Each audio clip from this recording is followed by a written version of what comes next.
वज़ीर-ए-आज़म शहबाज शरीफ की chief justice Yahya Afridi से मुलाकात। वज़ीर-ए-आज़म ने चीफ जस्टिस को जिम्मेदारियां संभालने पर मुबारकबाद पेश की। नेक ख्वाहिशात का इजहार।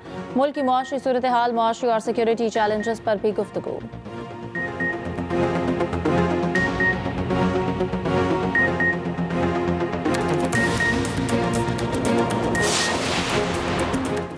Army chief general Asim Munir का बरतानिया का सरकारी दौरा। शाही हॉर्स गार्ड्स परेड ग्राउंड में शानदार इस्तकबाल, गार्ड ऑफ ऑनर पेश। रॉयल मिलिट्री एकेडमी में 7वीं रीजनल स्टेबलाइजेशन कॉन्फ्रेंस में शिरकत करेंगे।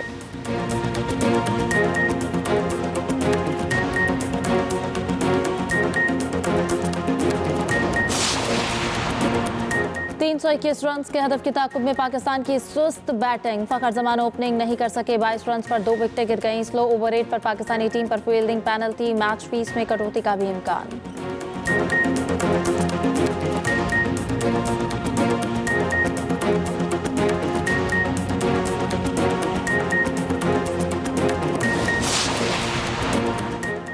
हर टीम चैंपियन बनने का सोच कर आती है। भारतीय कप्तान रोहित शर्मा की दुबई में प्रेस कॉन्फ्रेंस। कहा, अभी पहले मैच पर फोकस, भारतीय टीम बहुत मुतवाज़न है।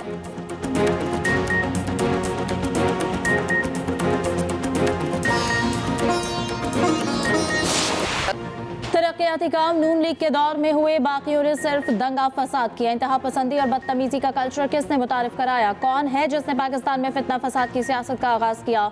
वज़ीर आला पंजाब मरियम नवाज का लाहौर में इलेक्ट्रिक बसों की इफ्तिताही तकरीब से खिताब। कहा, वज़ीर आला का लाहौर में हरबंसपुरा से ठोकर न्याज बेग तक ट्राम चलाने का ऐलान। मजीद कहा कि तलबा और खुसूसी अफराद को इलेक्ट्रिक बसों का कार्ड मुफ्त मिलेगा। ग्रीन टाउन से रेलवे स्टेशन तक मुतअद्दिद स्टॉप, 20 से 35 रुपए किराया होगा। वज़ीर आला पंजाब से बलूचिस्तान के मुख्तलिफ कॉलेजेस की तालिबात और फैकल्टी मेंबर्स की मुलाकात। मरियम नवाज की तरफ से बलूचिस्तान के वफ्द को लैपटॉप और तहाइफ पेश। तालिबात की तरफ से वज़ीर आला को रिवायती बलोच शॉल पहनाई गई।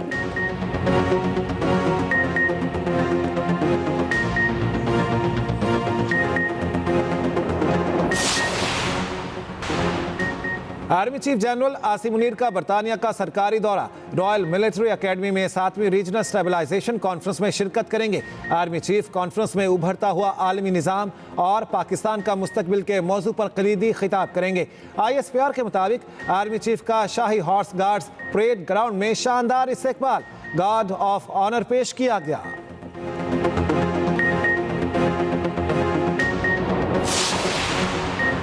फौजी अदालतों में सिविलियंस के ट्रायल के खिलाफ दरखास्तों पर समाअत। जस्टिस मोहम्मद अली मजहर ने इस्तफसार किया, 21वीं तरमीम में फौजी अदालतों को कलअदम क्यों नहीं करार दिया गया। लतीफ़ खोसा ने कहा, 21वीं तरमीम को जंगी सूरत हाल की वजह से कलअदम करार नहीं दिया गया। सब इदारे आइन के दायरे में रहें तो मसला हल हो जाएगा। जस्टिस मुसरत हिलाली ने कहा, आप MNA हैं, ये बातें पार्लियामेंट में करें। समाअत मुलतवी।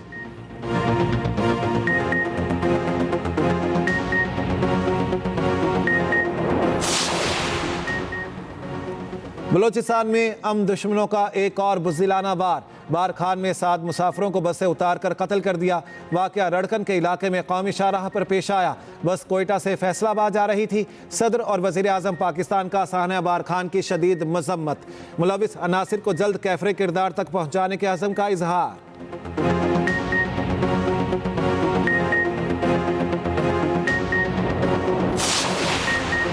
मुस्तफ़ा आमिर कत्ल केस, गिरफ्तार मुलजिम अरमगान के दौरान तफ्तीश इंकिशाफात। तफ्तीशी हुकाम के मुताबिक मुलजिम अरमगान आदि जुराइम पेशा है। माजी में भी पुलिस और ANF के हाथों गिरफ्तार हो चुका। मुलजिम के खिलाफ मुख्तलिफ थानों में 6 मुकदमा दर्ज हुए। मुलजिम अपनी रिहाइश पर गैर कानूनी सॉफ्टवेयर हाउस और कॉल सेंटर चलाता रहा है। मुलजिम अरमगान ने गैर मुल्की क्लाइंट्स को करोड़ों डॉलर्स का चूना लगाया।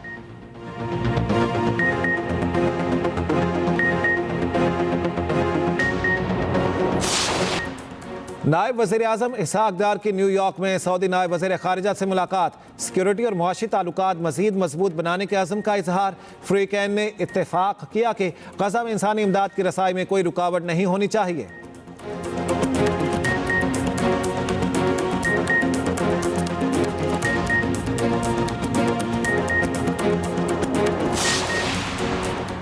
करप्शन किसी सूरत काबिल कबूल नहीं। तासुब दिया जाता है कि हुकूमत ऐसे लोगों को सपोर्ट कर रही है।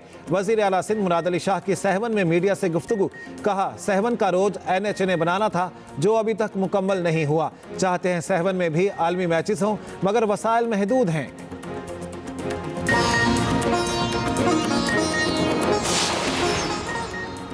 और चेयरमैन नादरा को ओहदे से हटाने का सिंगल बेंच का फैसला कलअदम करार। लाहौर हाई कोर्ट ने विफाकी हुकूमत की अपील मंजूर कर ली। विफाक ने सिंगल बेंच का फैसला चैलेंज किया था।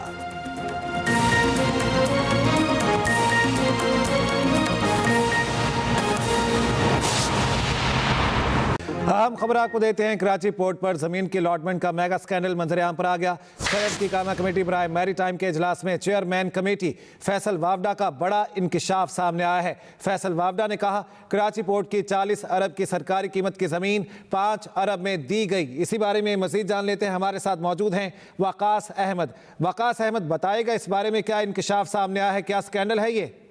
जी बिल्कुल, देखें, सेनेट की कायमा कमेटी मैरीटाइम अफेयर का आज इजलास हुआ जिसकी सदारत चेयरमैन कमेटी फैसल वावडा ने की। और इस कमेटी इजलास में कराची पोर्ट में ज़मीनों की अलॉटमेंट में मेगा स्कैंडल मंजर आम पर आया है। और ये इंकशाफ चेयरमैन कायमा कमेटी फैसल वावडा की जानिब से किया गया है। उनकी जानिब से ये कमेटी को बताया गया कि कराची पोर्ट की 40 अरब की सरकारी जो कीमत थी उसके इवज जो ज़मीन 5 अरब रुपए की ये कराची पोर्ट की जो ज़मीन है ये दी गई है। और कराची पोर्ट की 500 एकड़ की ज़मीन की जो मार्केट वैल्यू है वो 60 अरब रुपए से ज्यादा थी और 10 लाख रुपए एकड़ के हिसाब से ये जमीन दी गई है। जबकि इसकी जो एक्चुअल वैल्यू थी वो 10 करोड़ रुपए फी एकड़ के हिसाब से थी। जबकि 10 लाख रुपए फी एकड़ के हिसाब से ये जो जमीन थी ये दी गई। इस मौके पर चेयरमैन कमेटी फैसल वावडा की जाने से ये भी कहा गया कि कराची पोर्ट की जमीन के अलॉटमेंट के सौदे फिर जो है वो रोके जाएं। और ये अहकामात भी जारी किए गए कि किसी भी किस्म की कोई भी अलॉटमेंट कराची पोर्ट की जमीन की जो है दोबारा नहीं की जाएगी। और कराची पोर्ट में जमीन की अलॉटमेंट की शफाफियत को यकीनी बनाया जाएगा। और कराची पोर्ट में जमीन की अलॉटमेंट का जो मेगा स्कैंडल है इसकी जो तहकीकात की जाएंगी। फैसल वावडा की जानिब से ये भी कहा गया कमेटी में कि कराची पोर्ट की जमीन की अलॉटमेंट SIFC की मशावरत के साथ दोबारा की जाएगी। उनकी जानिब से बताया गया कि 5 अरब की जमीन जो दी गई थी इसकी ऑफिशियल जो वैल्यू थी, जो एक्चुअल वैल्यू थी वो 40 अरब रुपए बनती थी। 500 एकड़ की एक, जबकि 200 एकड़ की जो एक जमीन और 6000 गज की जो वो एक और जमीन जो है ये लीज के ऊपर जो दी गई है। और पिछले 4 से 5 सालों में ये जो जमीन थी ये दी गई थी। इस हवाले से फैसल वावडा की जानिब से ये भी कहा गया कि वो वज़ीर आज़म को बाज़ाब्ता तौर के ऊपर खत लिखेंगे और खत में भी आगाह करेंगे। लेकिन यहाँ पर एक दिलचस्प बात ये सामने आई कि जो चेयरमैन कराची पोर्ट अथॉरिटी थे और वफाकी वजीर वो भी इस कमेटी के इजलास में मौजूद थे। और उनकी जानिब से इस तमाम जो जमीन की जो दी गई है इसके ऊपर नाइल्मी का इजहार किया गया। ठीक है वकास अहमद, बहुत शुक्रिया, आप इस बारे में अपडेट कर रहे थे। सेनेटर फैसल वावडा का इस हवाले से क्या कहना है, आइए आपको दिखाते हैं।